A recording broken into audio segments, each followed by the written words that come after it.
I did this video once and I hated this video, so I am redoing this video. I've made this argument going back to the beginning of the show that people are policy.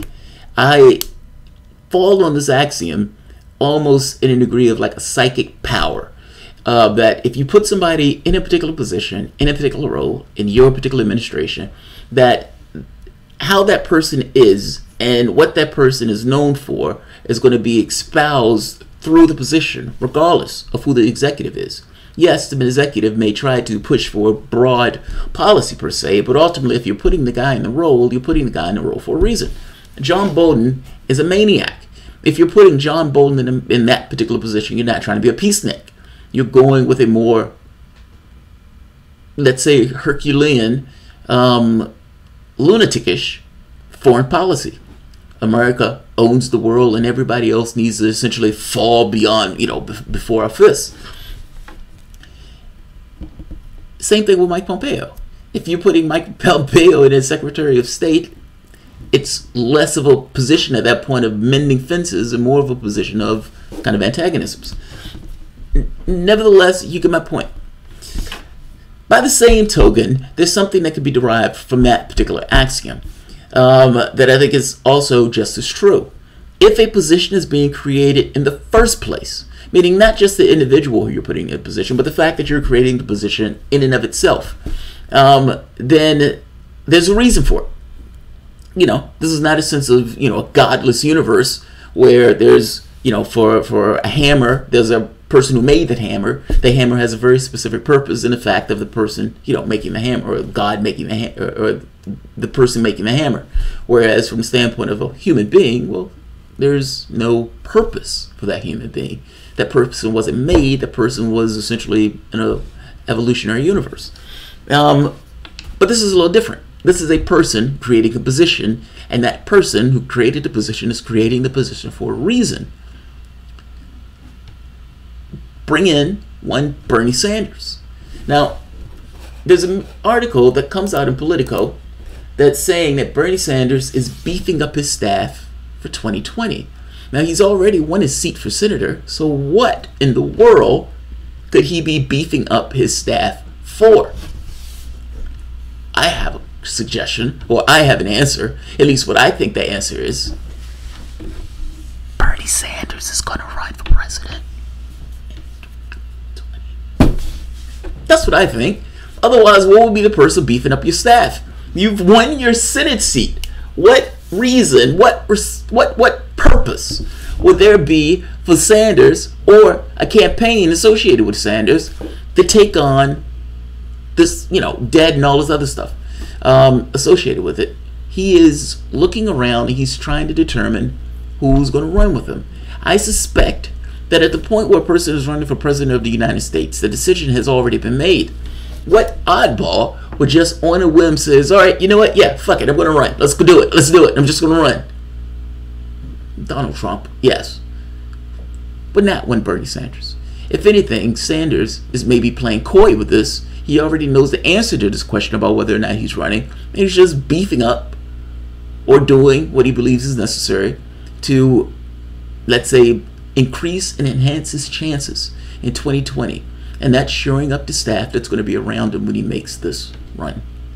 There's no purpose of beefing up your staff if you're not doing so in order to run in the election. Bernie Sanders is going to run in 2020. That's, mark my words. I hope I'm going to find me, Hillary Clinton is going to be locked up for email, so it's not one of those. Bernie Sanders staffs up for 2020. The Vermont senator is making additions to his digital operations, which already surpasses the rest of the field.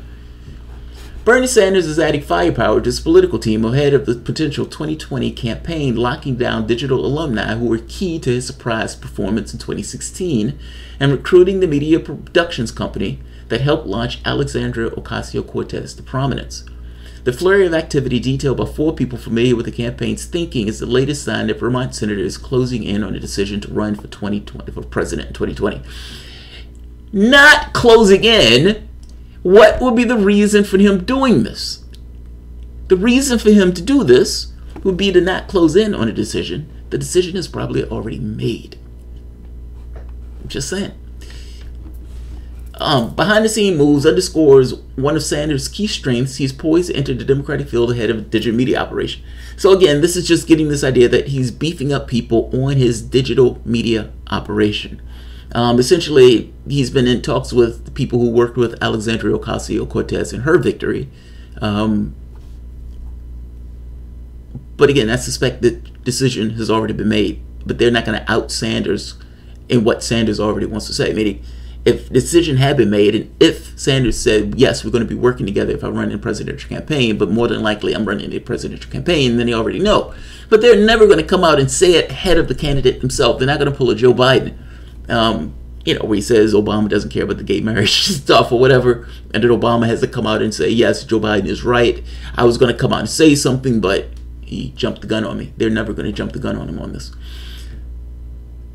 One interesting part, they're talking about Beto and all this other stuff. They make a comparison to Sanders' reach versus Beto's. This week, Senator Sanders' team streamed his rebuttal to President Donald Trump's address in the Oval Office on Facebook, Twitter, and YouTube, which went to garner on more than 1.1 million views. In comparison, that literally goes around mainstream media, by the way. When you're getting that number of views on social media, you've essentially gone around mainstream media in order to get what you want to get directly to the public. In comparison, former Representative Beto O'Rourke, who is also considering a presidential bid, received almost 200,000 views when he filmed himself on Facebook Live for more than an hour and a half, Jesus Christ, to refute President Donald Trump. A short clip of the video got another 480,000 views on Twitter. Sanders' media thing is already a beast, and he's beefing it up that much more. One of the other things that needs to be noted is that many of the people who are already associated with Sanders are staying with Sanders. I know media reports had came out saying that all of these people were fleeing Sanders and everything else. Nonsense. Nonsense. There have been people who've left Sanders' campaign, just like any campaign. There's people who leave their campaigns. But there are also plenty of people who are staying with him. And if he runs again, will be with him, just like they were with him in 2016. I'm going to end this here because there's another video that I want to do that's associated with Sanders. But Sanders is beefing up his digital component that's already somewhat of a beast. And I make the point that he's not doing this for nothing. He's doing this because he's getting his house in order for 2020. He just hasn't announced. We're waiting on that announcement. I'll end it here. If you guys enjoy the content, please feel free to share, like, subscribe, and you can always support through PayPal or Patreon. Thanks all.